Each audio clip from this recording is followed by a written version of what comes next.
Hello and welcome back, and in this video I'm gonna teach you how to reactivate your Instagram account. Open your Instagram app and click on your profile icon. After that, click on the three dots. Now click on the account center and click on the manage accounts, which will open a new interface where you can scroll down and select the account you want to reactivate. Now from the multiple options, click on the reactivation button, which reactivates your account.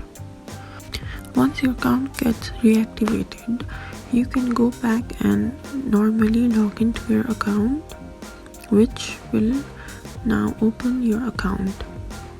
You can reactivate your account even if it is deleted up until the 30th day of your deletion.